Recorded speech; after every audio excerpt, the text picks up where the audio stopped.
محسوس ہوا ہے یوں مجھ کو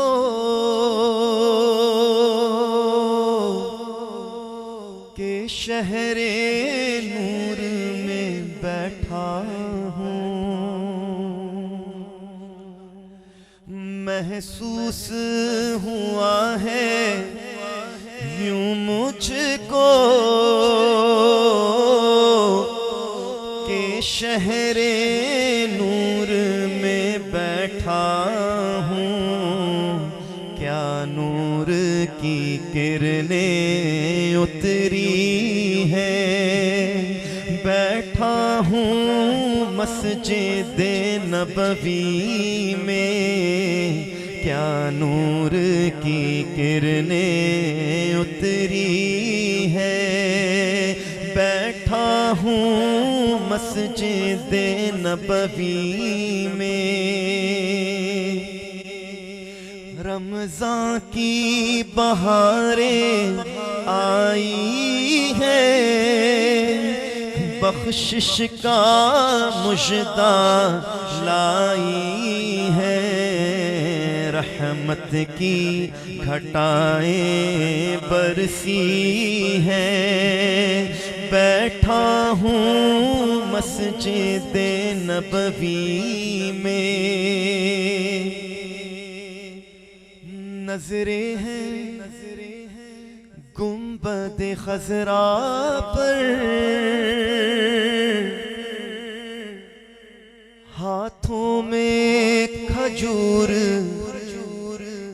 مدینے کی۔ نظریں ہیں گنبد خضرا پر، نظریں ہیں گنبد خضرا پر، ہاتھوں میں کھجور مدینے کی۔ افطار کی گھڑیاں آئی ہیں، بیٹھا ہوں مسجد نبوی میں۔ افطار میں دسترخوان سجے، اور مدینے کا افطار، اور جب ہم عصر کی نماز پڑھنے کے لیے جس وقت جا رہے ہوتے ہیں، اور سفرہ ہم جب جا رہے ہوتے ہیں فقہ حنفی کے مطابق جب جا رہے ہوتے ہیں عصر کی نماز پڑھنے کے لیے، تو دسترخوان بچھ چکے ہوتے ہیں، اور چھوٹے چھوٹے بچے مدینہ پاک کے بڑے پیار سے، نرمی کے ساتھ، عاجزی کے ساتھ، اللہ اکبر۔ مجھے 1.5 ہفتہ پہلے الحمدللہ مدینہ پاک 12ویں شب کا شرف حاصل ہوا۔ مدینہ پاک میں الحمدللہ سرکار کی کرم نوازی ہوئی کہ 4 مرتبہ پرمیشن ملی روضہ رسول صلی اللہ علیہ وسلم پہ حاضری کی، اور ایک بار جو ہے جب 12ویں شب لگ گئی مغرب کی نماز کے بعد، ریاض الجنہ میں بینا یعنی ممبر اور روضہ رسول صلی اللہ علیہ وسلم کے درمیان جو سب سے زیادہ فضیلت والا ستون ہے، استوانہ عائشہ، ستون عائشہ، الحمدللہ اس سے متصل ہو کے بیٹھنے کا، نوافل کا، دعا کرنے کا شرف اور سعادت عطا ہوئی۔ تو کبھی روضے سے ممبر تک، کبھی ممبر سے روضے تک، ادھر جاؤں ادھر جاؤں اسی حالت میں مر جاؤں۔ جو لمحے تھے سکون کے سب مدینے میں گزار آئے، جو لمحے تھے سکون کے سب مدینے میں گزار آئے۔ وطن میں اے دل مستر تجھے کیوں کر قرار آئے، وہ بستی اہل دل کی اور دیوانوں کی بستی ہے، وہ بستی اہل دل کی اور دیوانوں کی بستی ہے۔ گئے جتنے خرد نازاں وہ دامن تار تار آئے، خزاں کو حکم ہے داخل نہ ہو طیبہ کی گلیوں میں، خزاں کو حکم ہے داخل نہ ہو طیبہ کی گلیوں میں۔ اجازت ہے نسیم آئے، صبا آئے، بہار آئے۔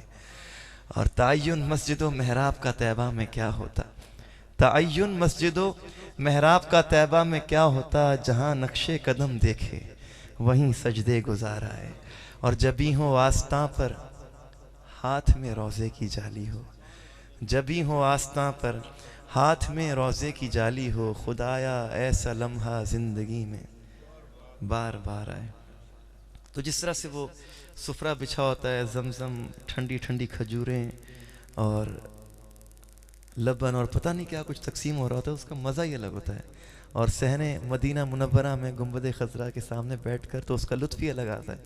اللہ سے دعا ہے کہ اللہ ہمیں بار بار وہاں کی حاضری نصیب فرمائے.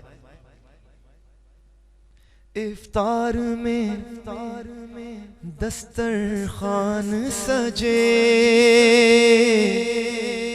سحری کی رونق کیا کہنا،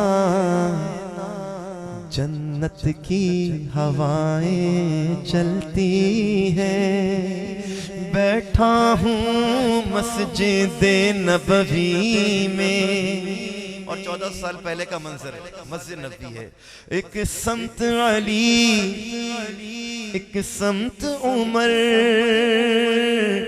صدیق ادھر عثمان ادھر، ان جگمگ جگمگ تاروں میں مہتاب کا عالم کیا ہوگا، ان جگمگ جگمگ تاروں میں مہتاب کا عالم کیا ہوگا، جب ان کے گدا بھر دیتے ہیں شاہان زمانہ کی جھولی، محتاج کی جب یہ حالت ہے، مختار کا عالم کیا ہوگا.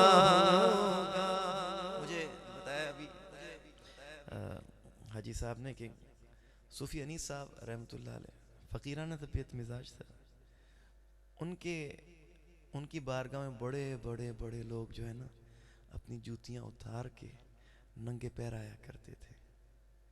کیوں آتے تھے بھائی؟ جب دنیا بھر کی تمام آسائشیں موجود ہیں، فیکٹریاں ہیں، ملیں ہیں، اتنا کچھ دیا ہے، گھر ہے، بچے ہیں، سب کچھ ہے، پھر کیا لینے کے لیے آتے ہیں؟ جب ان کے گدا بھر دیتے ہیں شاہان زمانہ کی جھولی، محتاج کی جب یہ حالت ہے، مختار کا عالم کیا ہوگا.